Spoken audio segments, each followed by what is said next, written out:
First question is, what are the major challenges for the pharma supply chain industry, and what the future hold for the supply chain? So, could answer like Can I this. explain? Hello? Can I take this question? Yes, sure. Sir. Yes. There is a major challenges, real-time delivery and real-time access of the status. That is the biggest challenge. And suppose we can consider as a China, then there is a time. There is so much delays in the at our port and port to factory. These are the challenges: transportation, the port delivery, unloading. Then there is a storage of material in the at the port. If there is a specific requirement of temperature, there is a cost involved in these operations majorly, and the requirement is not fulfilled whenever we require the material. The material is always sometimes delays. So we have required a specific consignment. So there is a challenge. If you have a continuous manufacturing of any of the product, then we can take give an order and continuously lot wise material shall be procured and supplied to the factory. But there is a specific consignment that and whenever we required at the manufacturing the key starting materials, at that time that is not possible to come on time. On time delivery is not possible, or may not be. There is some challenges to uh, pharmaceutical manufacturing. These are the basically challenges. Okay. And what is the future hold for the supply chain? If Ms. Preeti or Dr. Isai can answer. Sorry, what's the question? What does the future hold for the pharma supply chain? So right. So I may not be able to give an end-to-end insight on the the whole supply chain process, but I would say with a lot of regulations in place, and even with lot of these which are discussed, we talked about IoTs, we talked about the cold supply chains and real-time monitoring, AI, and all that. So we see that these are basically benefiting the top players, the top tier of the companies, and we have lot of companies which are in the mid tier and the lower tier. So if we bolster that, it is basically we are a prominent generic player, but still we have to keep in mind, out of the whole world, our supply in the pharmaceutical market is only 5 to 6%. Right. So in the innovation standpoint. So I would say in the future, these innovation strategies, and coupled with all these, a bit of government policies and, the regulatory feasibilities or regulatory relaxations, which is given by the government, has to ease the supply chain of the pharma supply chain in India. Currently, it might definitely take time, and in future, I feel it might be really it might just move from generics to innovation based. Innovations, and these innovations will actually require agile supply chain end to end, especially when you see I feel it will be mostly relying on the cold chain supply chains. That will need very heavy investments. And in the future, or in the near future, that will be the prominent point.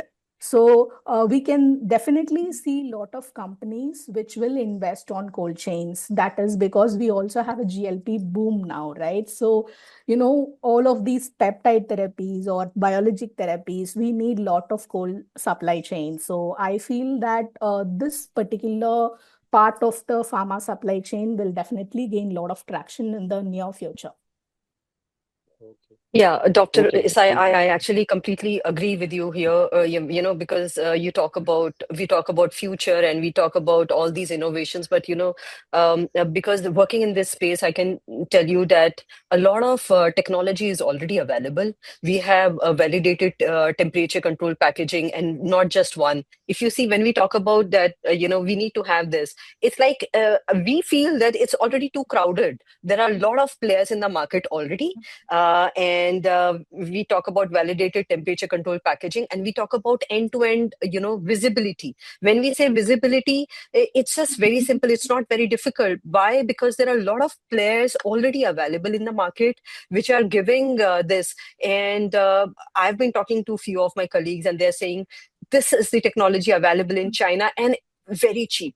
It's not that expensive also. It is just a matter of knowing what kind of technology is available. And people, a lot of companies think it's too expensive, and then they we don't want to invest into this expensive technology. But Right. I tell you, while investing, it's an investment. Investment would be the right word, because the kind of risk are associated by not following it are too heavy to they're too heavy to not to be using it. So I would say there are a lot of players already available. And I was just talking to one of my acquaintance. He just messaged me, and he's the part of the participants also. So there are a lot of logger companies which are giving all these real time visibilities, which are not very expensive. The companies have to explore more and have to learn more. I think not that it's not there. They're already there. There are validated temperature control packagings are available. IoT enabled data loggers are available. The whole chain of the loggers are available. So it's just a matter of more training. It's just a matter of more awareness, I would say. That's it. It's already there, and it's only Yeah. evolving. Yeah, so even with the digital twin technology and all this AI technology, you would daily see in the news that Lilly is investing this much in digital Yeah, twin. So if yeah, you see, everything is definitely in place. It's just that it's very fragmented. We also have yes, many software companies which are even based in Bangalore and Hyderabad. yeah, There are many companies which are working on digital twin, which can support smaller exactly. manufacturing units as well, right? Yeah. I think it is only a matter of awareness, and they need Yeah. to explore more. And this is what we are doing. When we talk about it, it's just that as you said, the information is too fragmented. But it's not that it's not there. It is already there. You just need the right person, right people, right team to put everything together and Yeah. just And serve also serve the it on a platter. investment, of course. Yeah. Exactly, of course, that's companies are really scared of, that Yeah. it's too expensive. But Correct. I think it's not that expensive. They just need to open up their mind a little bit more that, if there are the temperature excursion, the risks are too heavy, and then to be investing into this at this point in time.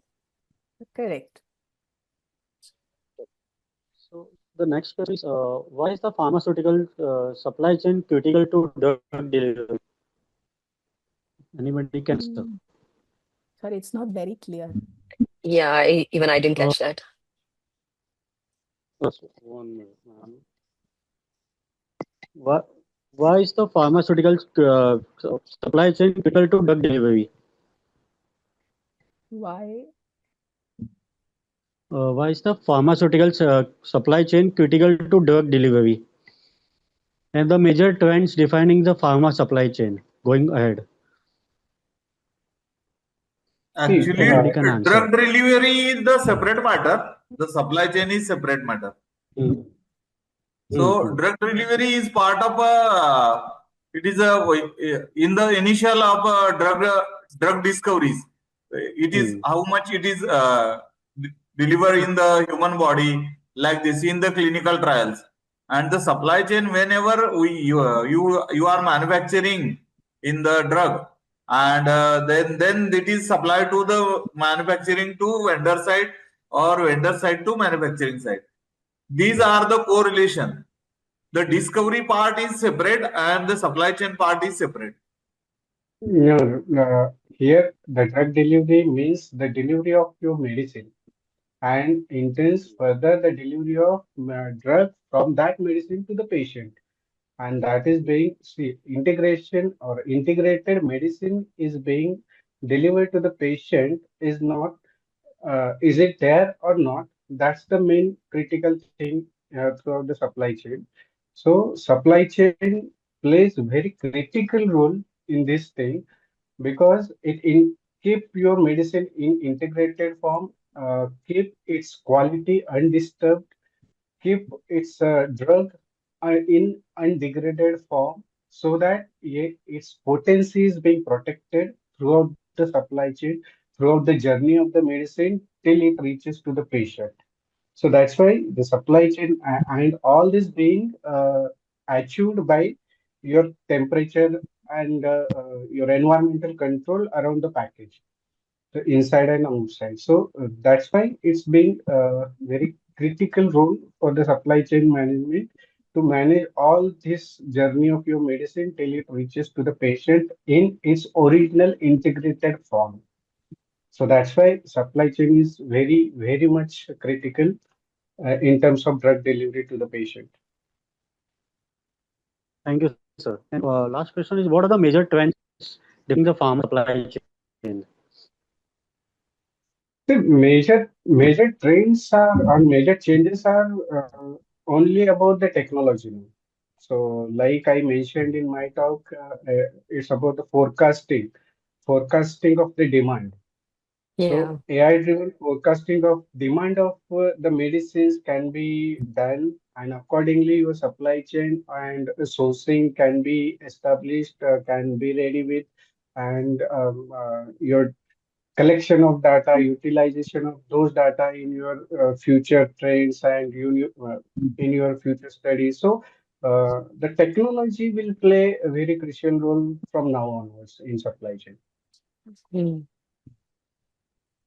Thank you. If I may come in, Yash, for some time. Hi, Yes. Preeti. This is Sagar. I'm the Hi. colleague of Yash and Tejasvi. Good evening, everybody. Preeti, you Good mentioned, evening. yeah, Preeti, you mentioned about a very important part of the whole thing, which is which are like the temperature sensitive vaccines. Now, here we see a large medicine wastage. Roughly, according to one report, it says, we have like 20% to 25% wastage of medicines which are temperature controlled or temperature sensitive medicine. So, let me put it very straight. Who's accountable for the temperature exertions what you mentioned? I mean, across the supply chain, is it the logistic provider, is it the manufacturer, or is it the regulator? Because we haven't spoken anything about the regulator as of now. So your thoughts on this? See, yeah, I think it's easy to put a finger on anyone or to put a blame to someone, but and you talked about the regulations also. As I said, there is no single document globally available which talks about it. But WHO has the WHO guidelines. US is basically done by FDA document, and then in South East Asian countries, I've seen PICS document. So there are, and then in India, we follow CDSCO. But if you read all those regulatory documents, all these technical instructions or all these things, they all talk about the same thing. There are 10-pointer document, all the documents. So you see the European guidelines, 10-pointer, you see CDSCO, 10-pointer, looks like they're all copied from each other, to be very honest. So it's all the GDP guidelines are very simple. They are not very difficult. So who to put a blame to? So regulation, Yeah. there are regulations available, but who to put a blame to? You cannot put blames to anyone. But, in the regulation, when we talk about the regulation, the responsibility is put on the manufacturer. So in the GMP guidelines, Yeah. so the manufacturer, he has to follow GMP, that is good manufacturing practice. He also has to follow good documentation, good distribution practice, which is GDP. So that is why whenever the manufacturer is planning a shipment to be going from one place to another, first of all, the responsibility comes to the manufacturer, that when he manufactures, it has to be manufactured at the right temperature. Then it has to be distributed at the right temperature. That is why in my presentation, when I said, whenever you're planning a shipment, you have to do the SOPs and you have to make sure that all the chain across is, trained. on those SOPs. But now it's very easy to say. It is a very deep, and you need to dive in deep. Now, you also said logistic provider. It is the responsibility of the manufacturer to choose the right logistic provider. And and the logistic provider has to be qualified one. And when we choose the right logistic provider, we check the documents whether he has audited the several other stakeholders involved in the supply chain or not. For example, you chose one logistic provider, let's say Marken or World Courier or any other companies. Now it is a responsibility of the manufacturer to audit that specialty logistic courier. And when he audits that specialty logistic courier, he has to cover up everything. Now it is the responsibility of the specialty logistic courier company to ensure that whoever he is delegating the work to is also qualified. So actually, from end to end, everybody is responsible, and it starts with the manufacturer. So every stakeholder who is involved. Now, when you talk about the manufacturing company, he would qualify the logistic company. The logistic company would qualify the airline. The airline would qualify its own employees and who would be doing the work. And then there are several other agencies, ground handling agencies like Shalaby and, CSC and the other companies. And then they have the ramp handling. So there are so many stakeholders involved, and each and every person is responsible, is accountable, because we are talking about the vaccines. We are talking about something that is life-saving. So everybody it has to be involved. And that is why it is the responsibility of the manufacturer to validate the service providers. So there it is. Yeah, let me quickly get Sharadji into this since he belongs to the manufacturing category Yes, of it. yes. Sharadji, you want to respond to this? Yes, well explained by Preeti. Thank you so much. I want to add one point here. The manufacturer is responsible always, and that transportation validation is very much important in the regulatory pharmaceutical drug supplies.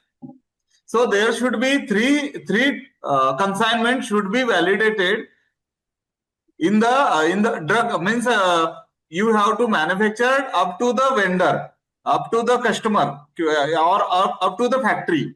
That consignment should be validated. Either that temperature, the recommended temperature, is maintained well by logistics or not.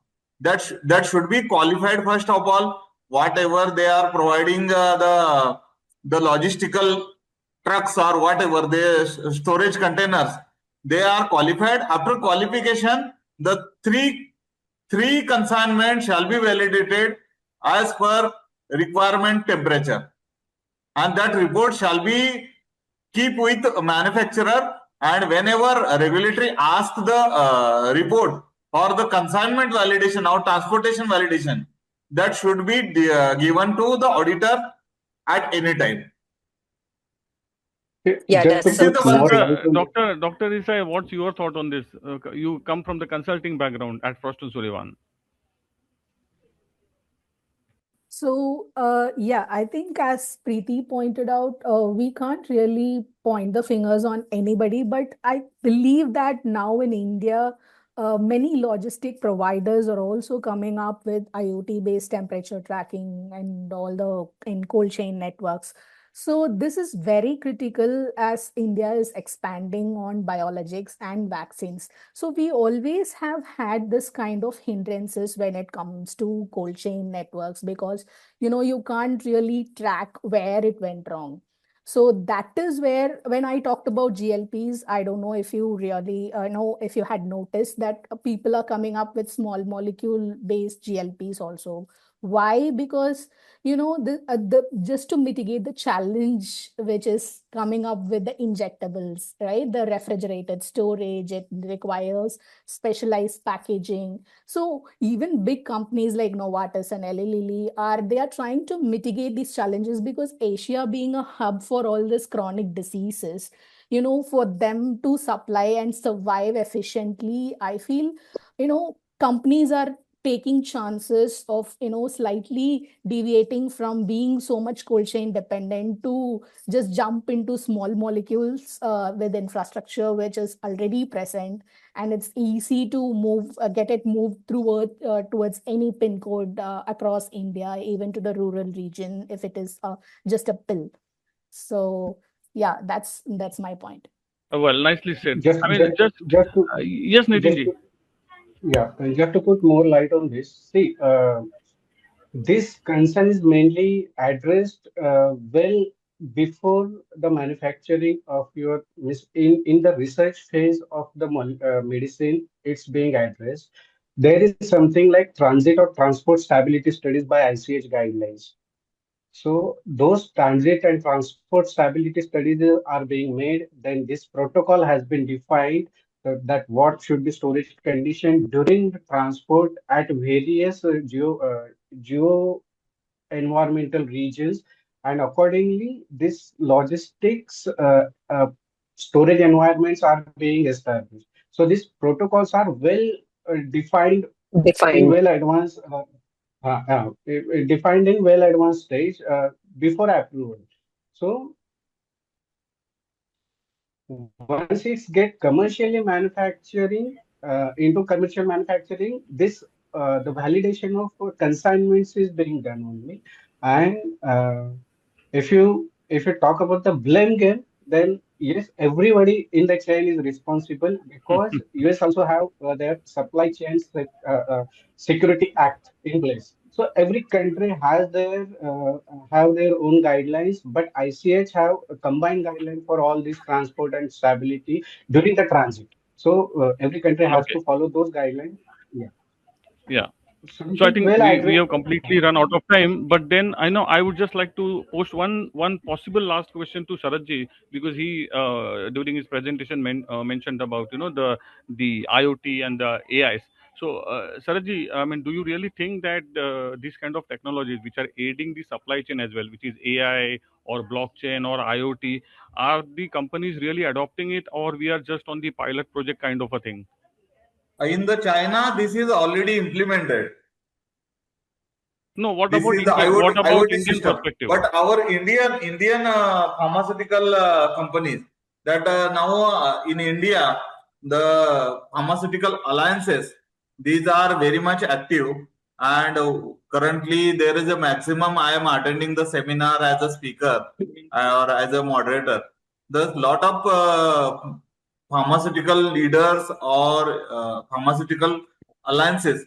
They are very much interested to do such a type of digitalization for the supply chain, and AI integration for the supply chain. So I think shortly there is a government also very much interested to opt for the pharmaceutical, because of this is the now third largest sector in India for the pharmaceutical sector. So they are very much interested to adopt some guidelines for the schedule. Now schedule M also revised for the Indian pharmaceutical manufacturers. And further, as we are telling that this digital transformation, this is also under the consideration in the our central government.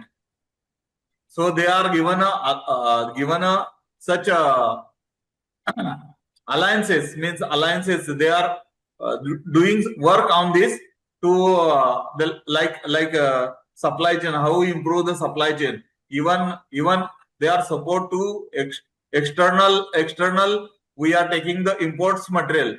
They are given the subsidy, like now in the Himachal, they are given a subsidized area for the manufacture of APIs.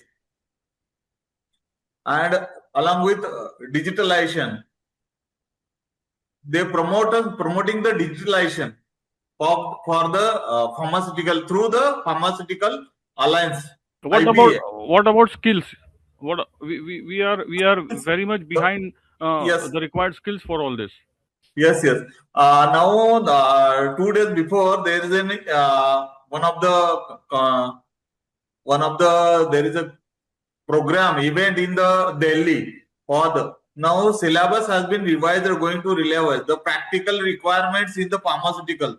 The skilled operators or the skilled peoples shall be shall be trained at the our college level or our degree level. They are one of the president in the skill development officer. He is working on it, and the government is allowed to revise the syllabus whatever requirement.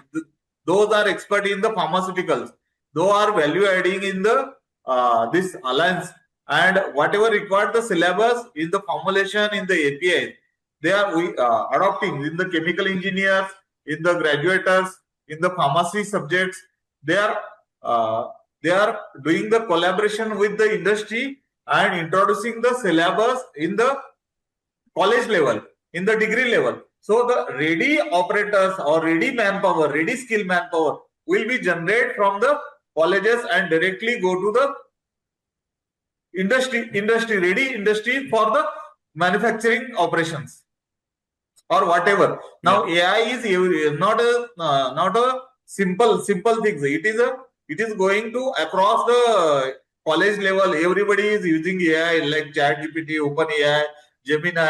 Everybody knows how it is possible, how it is implemented, how it is used in the our syllabus or in the industry like this, like this. So it is not a critical now. I think within 2 3 years we can see the change in India. Good that you have mentioned the timeline that we are really glad to hear that the academia industry relationships are fostering, and how we can have the industry ready students coming out of the colleges and joining the industry, because we are really moving ahead with great technologies in all the sectors. So I think we have Yes. completely run out of time. I think Yash, you can deliver the vote of thanks.